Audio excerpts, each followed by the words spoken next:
morning of all the emotions that were expressed here. Maybe some joy, some sadness, some anger, maybe some frustration, all of these things. And I keep thinking, sometimes when the world has things going on in it, we need to be very mindful of what emotions may make it to the surface, right? So I was thinking to myself, if we could all reflect in life when we've got into a disagreement.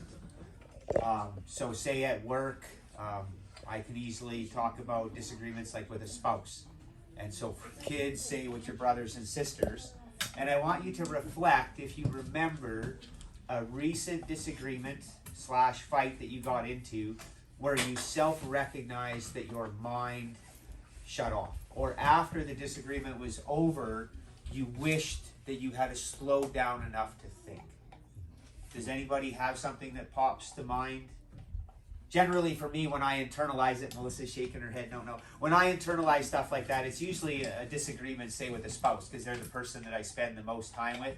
And this week, I had a lot of interaction with different community members, different opinions. And because I can self-recognize with my spouse, when I get to arguing or bickering, when I reflect on that, I very quickly remember the time that I stopped thinking. When I wanted to argue to win instead of dialoguing. Kirsten's like, no, not me. But when you realize that you no longer want to have civil dialogue, that you want to argue to win. And at that moment in time, you'll all remember when everything digresses. It goes for junk, right? It all goes downhill, and then things might go on for a day, they might go on for a week. And when you come through the other side, which hopefully you have, you go, what in the world? Why did I stop thinking? And so right now, as we look back in history, we see the wars. Obviously, people stopped thinking. They stopped using rational thought. They stopped debating things, and they went for the jugular. They went to win. So again, I don't get as caught up in current events because I look either way past them, in them, and I want to understand psychologically what people are thinking, not so much what they are disagreeing on. So with our current event, with the current events of the last 2 years, I had made the comment that I do believe that things sometimes need to get a little bit more rough before they'll get a little bit better. And I say that to the current event, but I say that sometimes to our own lives, to the arguments in our own lives, to our spouses, to our families, to kids, to all of these things. So I titled today, Confront the Myth. And I was reminded just the other night, a lady that we do Bible study with, I'm not a good speller, and sometimes my grammar gets messed up, but that's okay. And I think this lady was an English major, possibly, right? So really knows the English language. And for some of us, we actually need to stop and understand the words that we're using, especially in debate or discourse, so that we're debating the right things. So you guys have heard me use the word axiomatically before. And that word is something that I've learned over time, and it's self-evident or unquestionable. And that word means a lot to me because sometimes I don't want to hear what you think. I don't want you to explain it to me. I want to see, right? I want to see by the actions of your life. I want to know by the way you treat your spouse, by the way you treat your neighbor. Axiomatically, that'll be enough for me. I'll see it, all I need to see. Once in a while, I might ask you to use words, right? We've heard that joke before. So the other word that I want to touch on is reprobate. And the reason why this is, I used to say retrobate. So I used to say the word wrong. And one of my buddies corrected me. He said it's repro. And I'm like, okay, so I'll never forget that now. An unprincipled person. He had to present himself as more lovable reprobate than a spirit of corruption. Usually I see markers of this as evil thought. So remember, when you guys are arguing at work, when you're arguing with your brothers and sisters, when you're arguing with your spouse, when you're arguing with family members that hold different opinions, have you ever been reprobate? Have they ever been reprobate? Where clearly you see that marker of, I'm going to shut my brain off now and I'm going to come and hurt you. I am going to do whatever it takes. I am going to say whatever it takes, and I am going to get mean because now I'm going to fight to win. I am going to fight to hurt. And so as things develop, as our passions grow, as things heat up, we will start to see more of this. And the manifestation of retrobate I always look for is when things start to get mean. When they're civil, our dialogue is civil, and we're maybe arguing or debating to learn, that's fine. But the minute you start to see markers of evil, start to pay attention, right? And sometimes things have to get worse before they get better.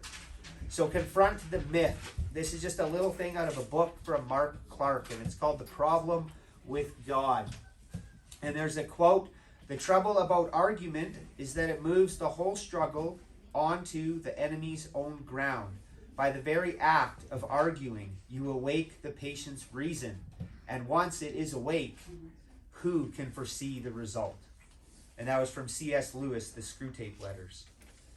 So this one page out of the book that I found very interesting, called Confronting the Myth, the very first, or the second word, sorry, is dichotomy. Does everybody know what dichotomy is? No clue. Very interesting word, right? So as we look at the English language and we understand these words, they become important. Dichotomy is a division or contrast between two things that are represented as being opposed or entirely different, right? And we're going to get into something that is very trigger words for us right now. But for me, when I hear the word dichotomy, I hear people say to follow the science. That's something that we hear a lot, right? And so when my own ears hear people say, follow the science, what I think they are saying is to follow God, right? But for some reason, what has culture taught us? Science is against God. Yeah. And the word to describe that is what? Dichotomy. We were trained to believe that these two things are opposed to each other. The world has taught us that. How do we untrain something that we were taught? We have to understand it. We have to talk about it civilly. So when somebody says that, I look at them and I say, you realize God and science are not opposed to each other. I had somebody do that yesterday to me. Okay. Like, oh, our God-given immune system isn't nearly as strong as these shots are for our immunity. Right. But, I mean, something like that. So right away we understand the way we may be trained to think, the way we trained to act, all of these things. And it's not necessarily, again, when we first read that arguing, don't argue. If somebody, and I'll probably repeat myself because I think I wrote it twice, is if you argue to win, you've likely already lost that ground that we've spoke about, right? If you are debating to learn something, different story. Different story. That's different. So the minute I see somebody coming at me with a pitchfork, I'm like, knock yourself out. I don't want to argue with you. However, we started today out saying, I'm going to ask you that when your wife tells you something you don't like, or your husband tells you something you don't like. And right away we're like, oh, I don't do that thing. I fight. Yeah, well, there's other people that are going to do that to you, right? So be very quick to recognize that. Understand that. Do not argue to win. And if there is going to be an argument that ensues, But very isn't quickly, winning most important? that's what we're trained, right? That's back to the training we get. So we need to understand that. So science and God are not opposed. We have been trained to think they are opposed to one another, but they are not. God gave us science, and good science points towards God, not away from him. I believe that. I would love to civilly debate that with anybody if they have an open mind. If they are not coming at me to argue to win, and we can debate science and good, clean science, it will point towards the Creator every time. The dichotomy between faith and science, however, is misguided. It is created by culture that thinks in only sound bites and extremes.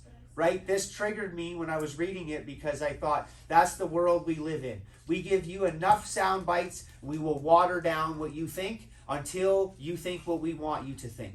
Right? Right? The narrative. Whatever the narratives, we will hammer you with information and so much of it till you go along with it. And it's in the extremes. It's like, we've asked ourselves lately, where's the middle ground? I wonder if we even know what the middle ground is. We talk about morality. We talk about, and I'm even going to throw this out because we need to hear this. We talk about freedom. And I need each of us, when we use that word, be very careful. Because I heard a fella say, how are you? He used the line, better than I deserve.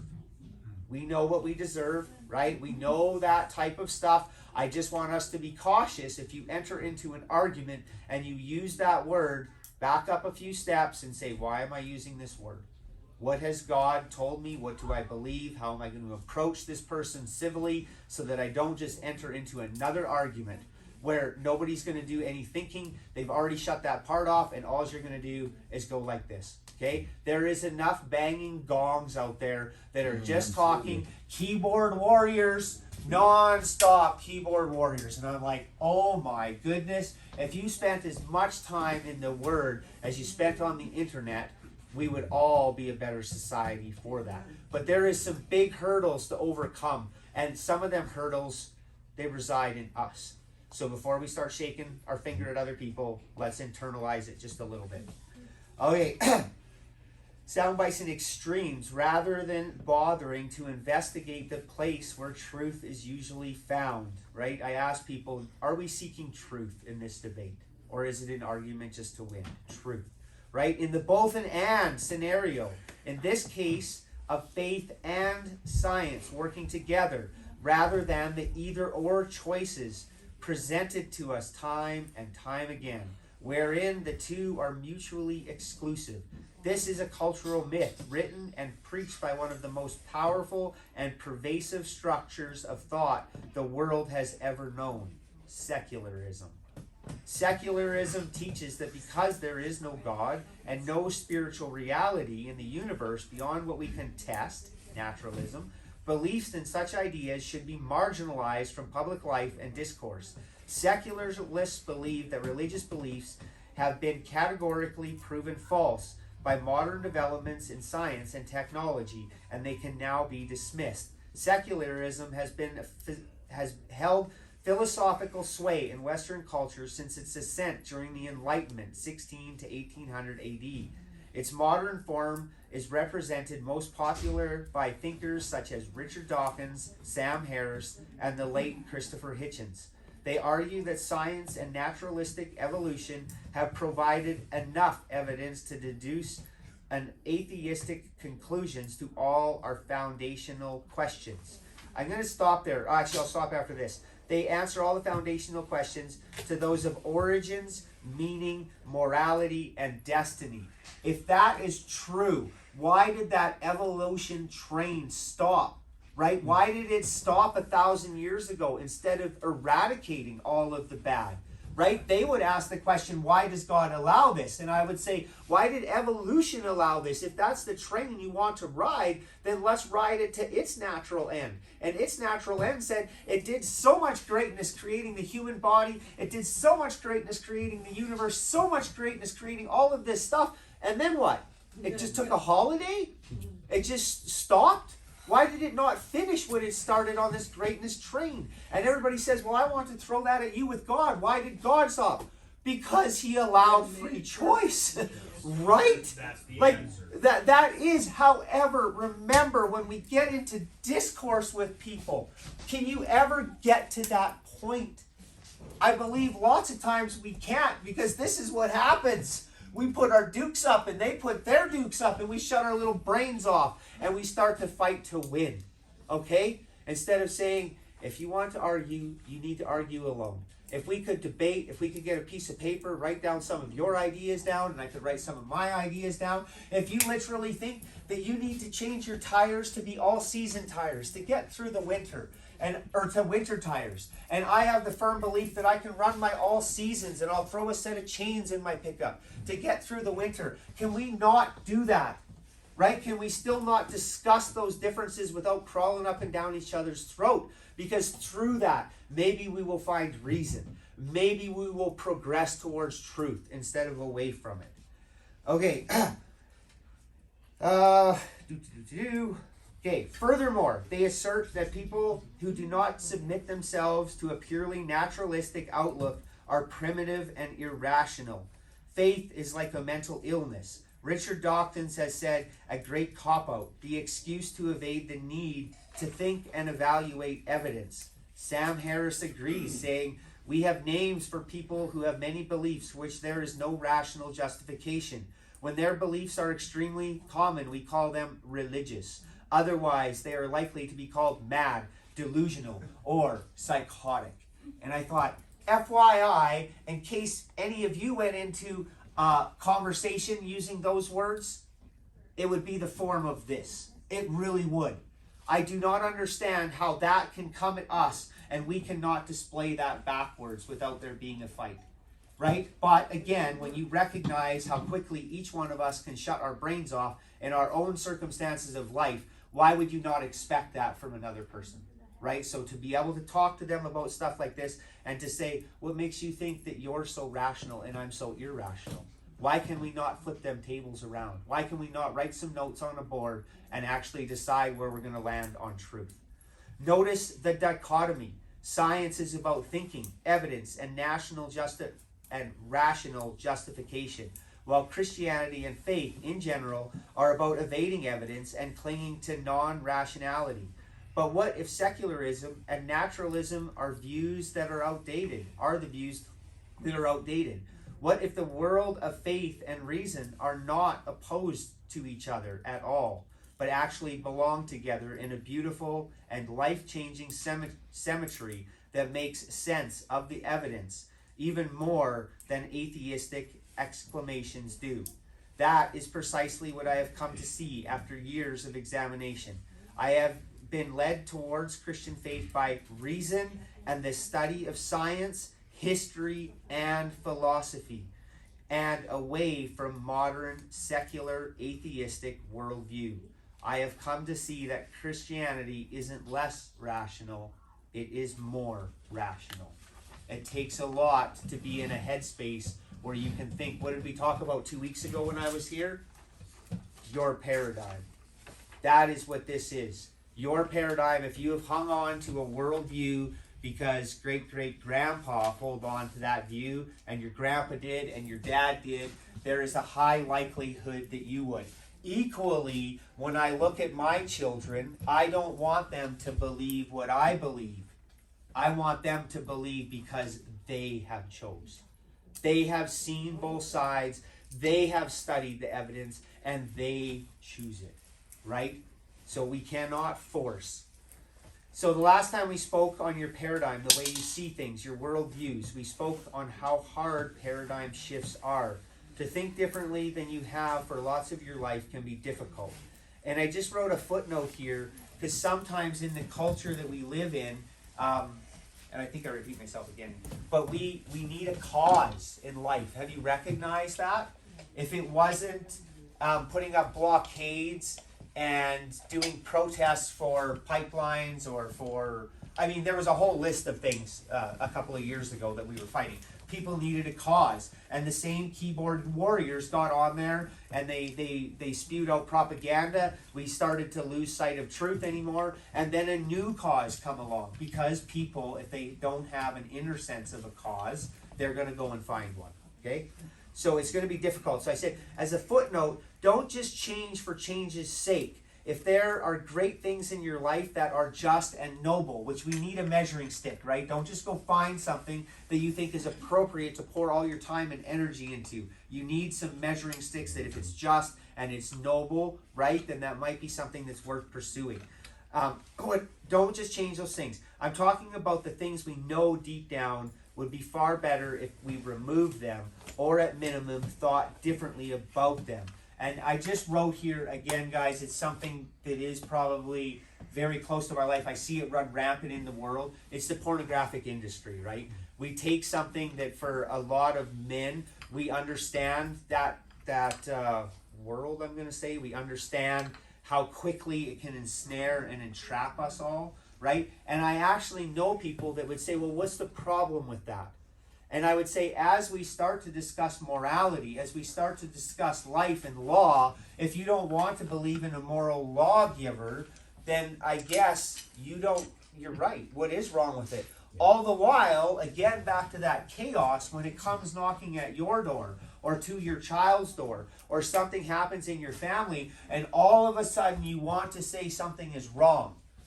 I hope that we can have this conversation again, and I will say, unless you're going to throw out a list, unless you're going to talk to us and people will say, well, it's in you, your inner moral compass. I have met enough people in my middle-aged life. I see broad spectrums of what people say is right and wrong. If you want to talk about it's just in us, there is a moral lawgiver, and we must settle on that. If you're going to play, you've heard me say it again, by the football book, I'm going to play by the soccer book, Bruce is going to play by the basketball book, and we think we're all going to run around and play the same sport. It ain't happening, folks. It ain't happening. Okay? So Melissa had shared a quote from Jordan Peterson. I've been kind of pondering on it lately. It says, in order to think, remember that thing that we need to do most of all, think, you must have different opinions, right? And you must have dialogue. And here's where I must add footnotes. Is dialogue for dialogue's sake is nothing. It must be civil dialogue where the intent is to learn, not to win, okay? If it turns to argumentative, then stop. You just need to stop. You need to revisit it. You need to slow down the conversation. You need to do something. Otherwise, that conversation is not going to be worth a hill of beans. It's not. Okay? Sometimes we are so busy looking for the next human cause, we miss the thinking part, right? We would all say that. We're so enthralled by what the other 100 people around us are doing. We don't even ask what they're doing. We just jump on board because it's like, well, there's 100 people doing it. There's a movement. I need to be part of the movement. And it's like, do you even know what the movement was about? You need to think about it before you jump in, okay? So we miss the thinking part, and certainly we miss the civil dialogue part. Which part have you seen in our society that we don't miss? The opinions part. Everybody is quick to put their opinion out, especially when they don't have to defend it, or when they can defend it at a distance, at minimum, right? If we're going to do this face to face, you'll watch a lot of people dial her back, but when there is no whatever, they'll just throw it all out there for everybody to fight over. Okay, so I was talking to friends this week, and he was infuriated with our current prime minister. Now, I actually defended him in this moment, and I will continue to do that. In a world that has accepted whatever feels good, just go for it, we have accepted no difference between right and wrong. We have blurred all morality. We do not want moral absolutes. Therefore, we certainly do not want a moral lawgiver. And here's where the defense comes in. If you were asking me personally what I think, I will tell you. As a culture and as a society, I will defend where we are currently at in culture because we did it. This is the part where, again, loving, kind, I would love to say in a humble way, like, grow up as nice as I can because I need to grow up. I did this. I allowed this 10 steps ago, whether it was through my money or my greed or the things that I wanted, my selfish ambition, my pride. That's what it is. That's the trigger word. My pride. I stopped to move the boundaries of my own life. But what, did I not think that everybody else was allowed to move their boundaries of life? If I move my boundaries and you move your boundaries and you move your boundaries, and then what, we're going to argue about the guy that moved his boundaries 10 feet more than us? He's got more land. He's got more land. There! Right! Nailed it!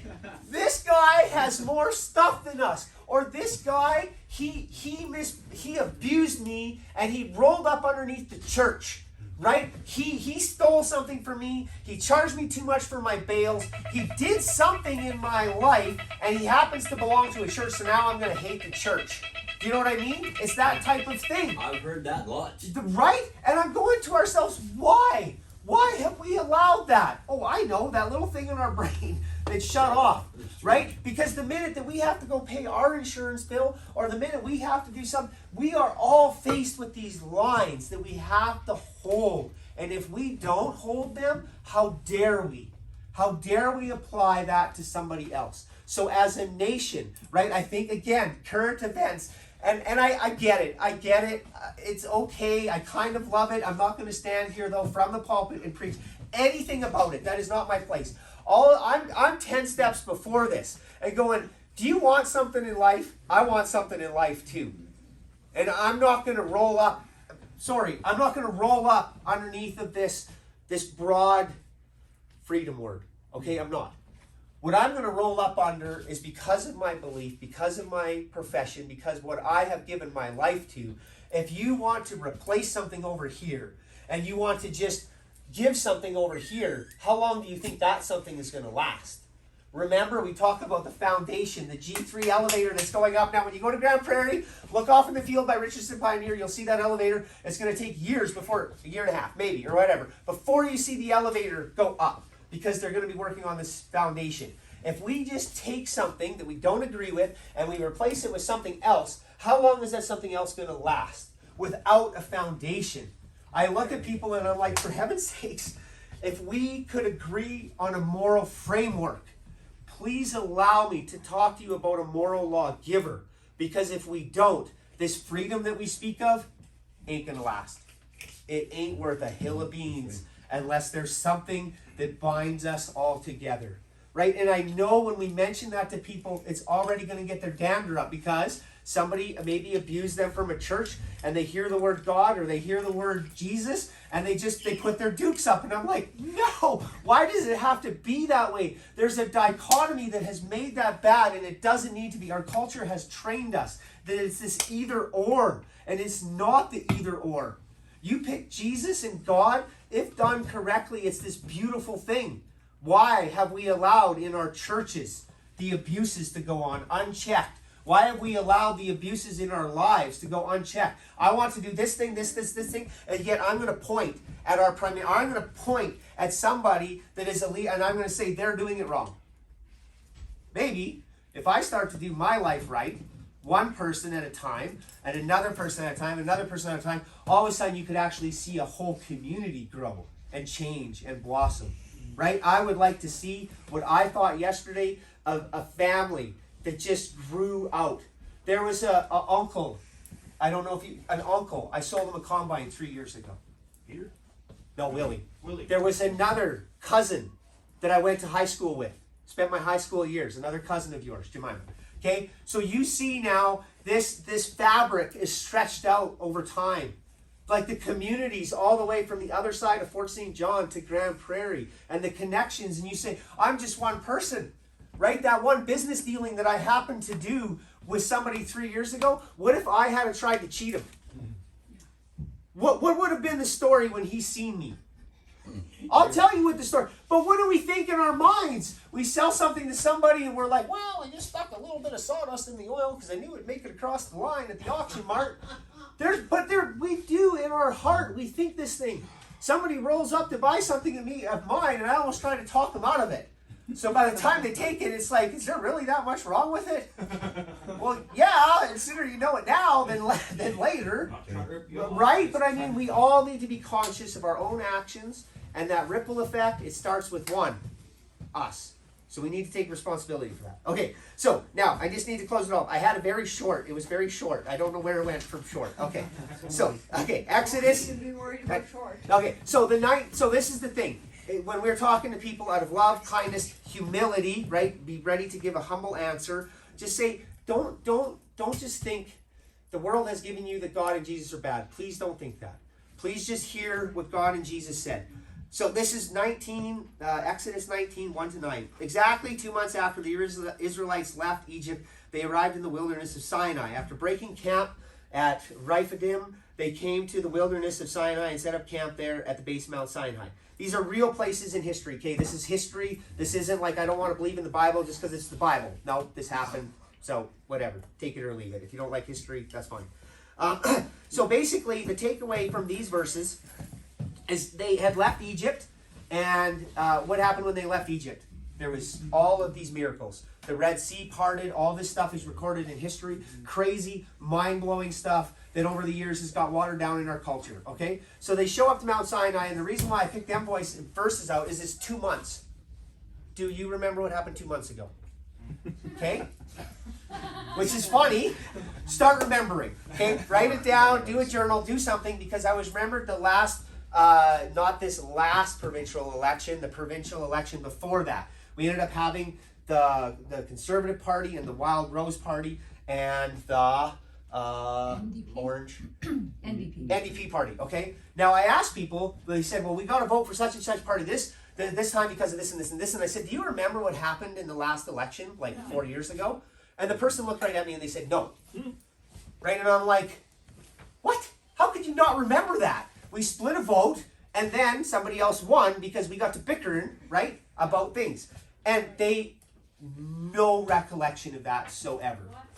So when I looked at this, and I'm like, well, this was 2 months. But we just all admitted that 2 months ago, things get a little fuzzy, right? So we are no different than the Israelites. We see things, we see acts of kindness, acts of all of this stuff, and then 2 months later, somebody cheeses us off, and our little brain shuts off, and we grab the pitchfork and the torch, and we're like, we're going to fight you, okay? And you're like, what? You just loved them 2 months ago. You just said last week that you were going to love your neighbor, you were going to be kind to your neighbor, and then click. Right? And again, I'll look at my spouse when I say this because she's like, you just went click last week. And I'm like, huh. Okay, so nobody's exempt for this. There's no holier than thou. We all do it. Okay? Put an override on that switch. No, put it over. Yeah, right? Okay. So 16 to 20, we're going to fast forward. Verses 16 to 20. Okay, so the Lord come down when they were at Mount Sinai. And basically there was lightning, there was smoke, there was booming. All the people were there, they heard, they saw, okay? They were given the oral law, the seeing and the hearing, right?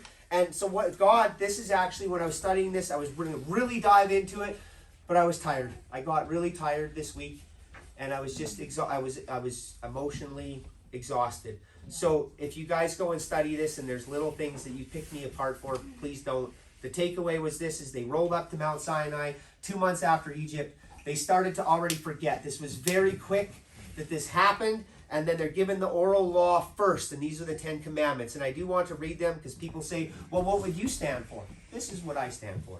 This is the type of stuff that I believe if we're going to have civil order in our countries and we're going to shout these things and it's this either or situation, and I'm like, if you switch this out for this thing and you don't have a foundation, that thing is only going to last so long. This is the foundation that I propose. Then God gave all these instructions. I am the Lord your God who rescued you from the land of Egypt to the place of your slavery. I think this would be commandment 1. You must have no other God before me. This includes land. This includes money. This includes any God that you put before Yahweh, the God, okay? Yeah. You must not have any other God before me. Commandment 2, you must not make for yourself an idol of any kind, an image of anything in the heavens or on earth or in the sea. You must not put your John Deere tractor before me. You must not put the things of your life, your boat, your log truck, your whatever this thing is, you must not put it before me. You must not bow down to them and worship them, for I, the Lord your God, am a jealous God. There's people that actually get twisted up about that. Well, your God is jealous. Yeah, well, I'm a little jealous too. I have boundaries that I keep for myself so that hopefully my spouse is happy, and she would keep boundaries for herself so that there is none of this, because if we are going to make things work, we must remember there is the order of things that needs to happen. I am a jealous God who will not tolerate your affection for any other gods. I lay the sins of the parents upon the children. The entire family is affected. Now remember this commandment, it comes with a footnote. If you recognize that your dad, your grandpa, your great-grandpa did something that was evil and unjust and all the rest of it, you are not going to be held to this curse. There is ways to break that generational curse. I believe that you can be the first in your line to start over, okay? So do not be pushed down because of that. But I lavish unfailing love for 1,000 generations on those who love me and obey my commandments. Dad, if you want your generational legacy to ring out, then with your children, take this seriously. I'm going to take this seriously, right? If I don't want something to be held against me, I certainly want to give the generations behind me the best foothold that's possible. Okay? You must not misuse the name of the Lord your God. The Lord will not let you go unpunished for misusing his name. Guys, this is a society thing. This is back to the society has taught you to talk a certain way, act a certain way. And I don't know why when we say gee damn, that has become a thing for us, right? And if that's a thing, then you would say, well, Bobby, damn it, we need to change the way we think about things. Or Joe, damn it, if you don't stop doing this, then we're going to have to use your name in vain. And I actually ask people in a kind and loving way, could you just recognize the habitual patterns that we let ourselves be a part in? Right? Somebody would be like, you just swore in church. Yeah, well, stop using my friend's name in vain and I won't have to. This is civil discourse, right? We're not going to learn unless we have tools and different ways of thinking things. And if you actually think it's okay to just say G damn and run around and use that, then maybe you can at least recognize that you are a slave to culture. Do you really like that thought in your life? Absolutely I certainly not. don't. I want to be able to think for myself. Thank you very much. Okay? Remember to observe the Sabbath day by keeping it holy. You have 6 days each work to do your work. Okay, now this one, Bruce, I'll never forget the time he said, if the cow falls in the pit, you can go and get your cow out of the pit. Bruce says if the cow keeps falling in the pit every single Sabbath, maybe put a fence around the pit. Good point, okay? However, I do believe when Jesus come to earth, he became our eternal Sabbath. He became our rest that we can find in him.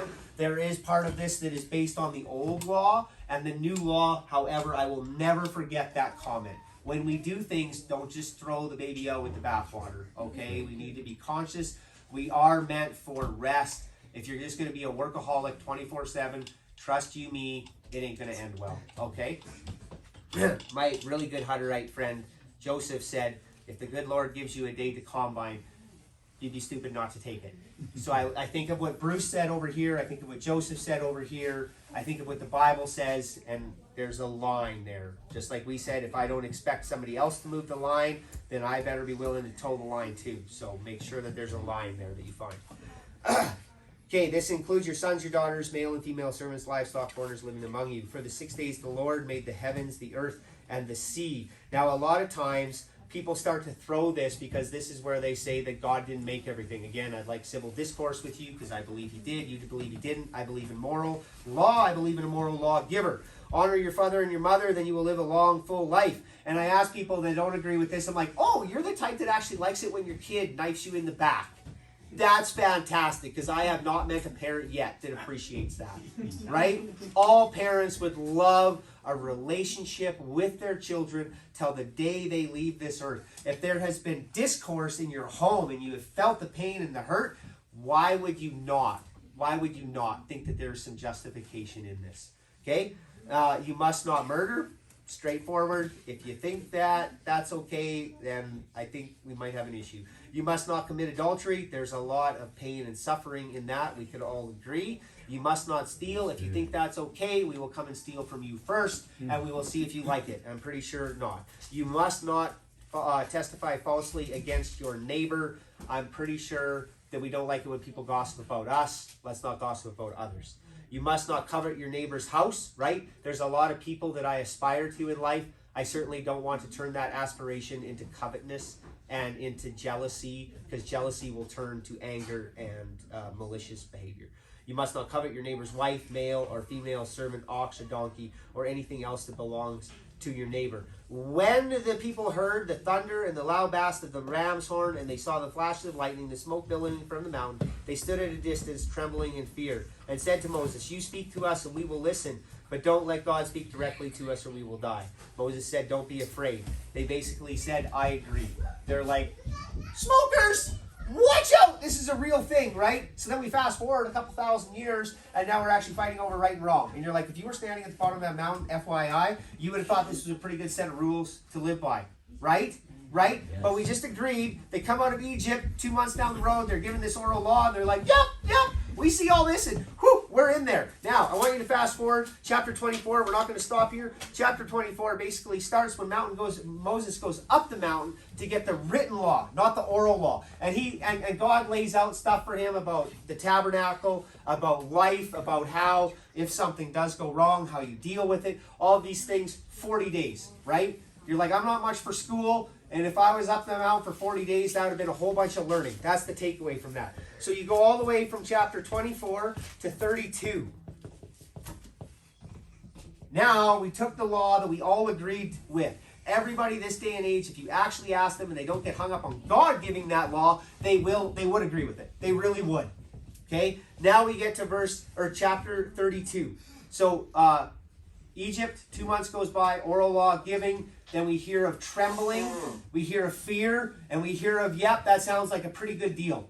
Then we fast forward 40 days at minimum. So I'm going to say 40 days plus or minus 2 months again. Fast forward through another 2 months.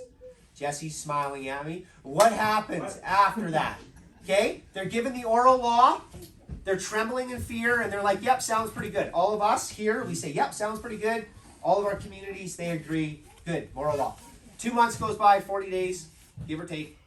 And then what happens? They're building a golden calf. Wow, right? And that's us again, because maybe we want more land, or we want the shiny thing, or we want this, or we want that.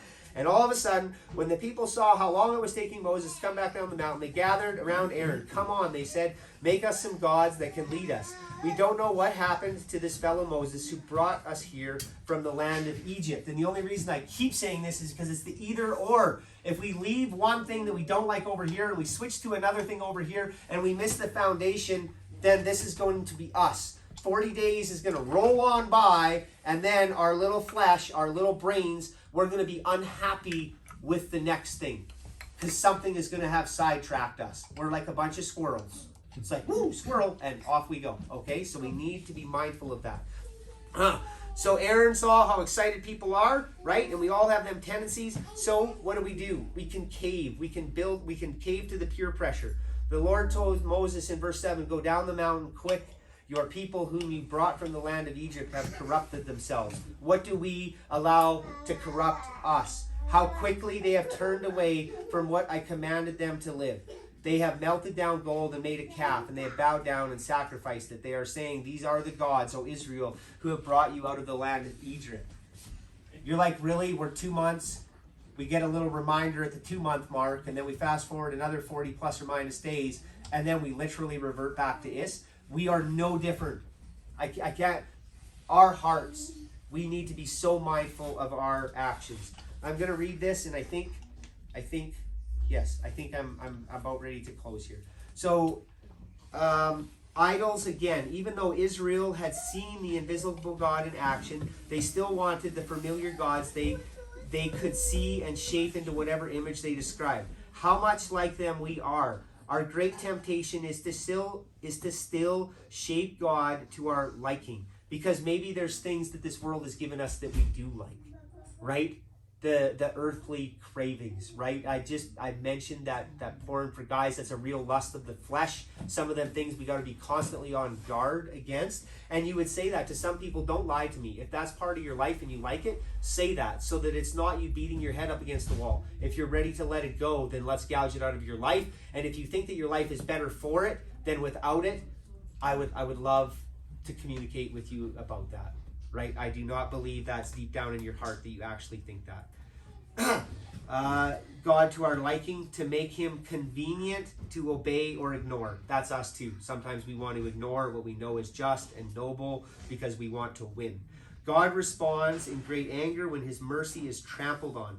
The gods we create blind us to the love that our loving God wants to shower on us. God cannot work in us when we elevate anyone or anything above him. What false gods in your life are preventing the true God from living in you? Again, if your paradigm does not hold this to be true, there is going to be a lot of shifting that would need to take place, right? But I do believe if you were to study it, it would make sense if you're actually seeking truth. Even if we do not make idols, we are often guilty of trying to make God in our image, molding him to fit our expectations, desires, and circumstances. And FYI, if he doesn't, then instead of saying God doesn't exist, we'll revert primarily back to blaming God. That'll happen first, and then after we're done blaming him and we're still in a fit of rage, throwing a little tantrum, then we'll say he doesn't exist. But not till we're done blaming him. That's usually the first step. When we do this, we end up worshiping ourselves rather than the God who created us, and for some reason, we love ourselves. We really do. And that, in your 0 to 80 years, is not the goal. Created us and self-worship. Today, as the Israelites, and self-worship. Today, as in the Israelites, time leads to all kinds of immorality. And until this immorality knocks on your door, you can say or do whatever you want, but I ultimately know when that chaos rolls up your way, you will demand law. You will demand order. When somebody hurts a child of yours, or hurts you, or misuses a business dealing, you will shake your fist at them, But last week, it was pretty easy to stand on your soapbox and say, I don't want you to tell me how to think, how to act, how to behave. Well, that's fine. But then as a culture, we're asking for it. And let's be honest about that, right? That's what we would coach the basketball teams. If you're going to go out there and give me 50%, then the likelihood is we're going to lose the game. And if you're fine with that, then let's be fine with it. But don't complain after the game is over. And I believe that's the culture we live in. It's easy to say, oh, I'm fine with you doing whatever you want, whenever you want, however you want to do it, but leave me and my family out of it. It doesn't work that way. It really doesn't. We need to stand together as a country, as communities, and we need to ask for this moral lawgiver in our lives, and we need to name him as God. That's the long and the short of it. That's a big amen to that. So, okay.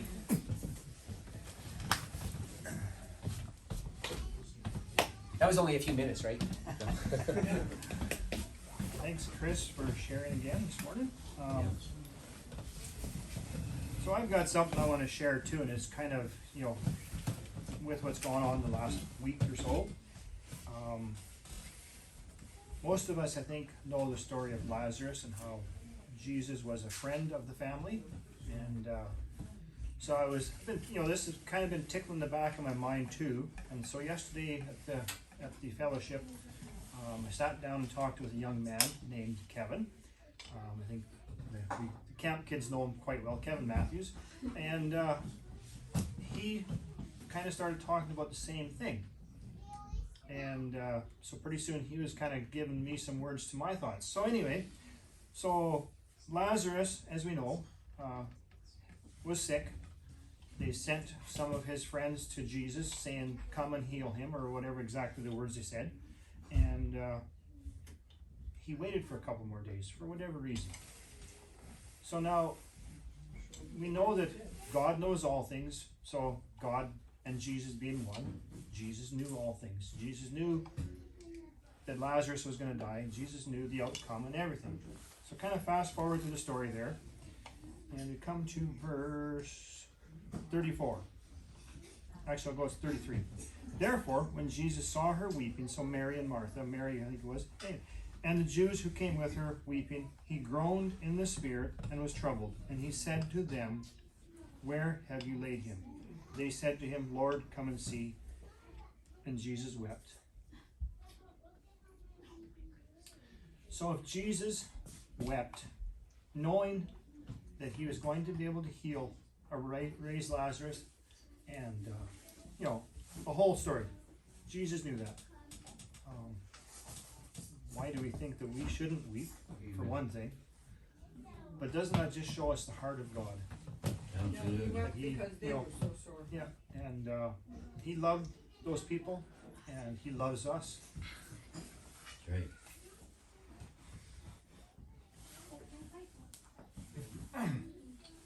And he has wept for us.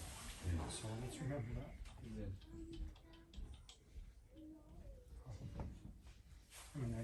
I shared probably a week or two ago as well that I think all of us here in this room, we have lost someone, had a mother, father, brother, sister, whatever, pass away, right? And so we think about that and just remember that Jesus wept. And the other thought that that poem that's a little writing or poem or whatever about the footprints in the sand, and how look back over life and you see one set of footprints, you see two sets of footprints, and why when I was at my weakest was there only one set? Why was I walking alone? And Jesus said, that's when I carried you. Wouldn't it be better if we were allowing him to carry us all the time? It's just a thought. So we ask God for strength. We ask for him to carry us. Let's allow him to carry us as well. There is some lunch afterwards here this morning, or this afternoon now, I guess. So everyone's invited to stay as long as you can. And let's just onward. Heavenly Father, we come to you and we want to again thank you for what you've laid in our hearts this morning, for Chris's message, and just for the different things that we've been able to share this morning. And we just want to thank you for that. We just pray for your comfort and for your strength. We want to thank you for the food that has been prepared for us this afternoon. Bless the hands that prepared it. Bless our time as we fellowship with one another afterwards. And just go before us out this week as we live our lives for you, to strengthen us and to guide us. And I pray this in Jesus' name. Amen. Amen.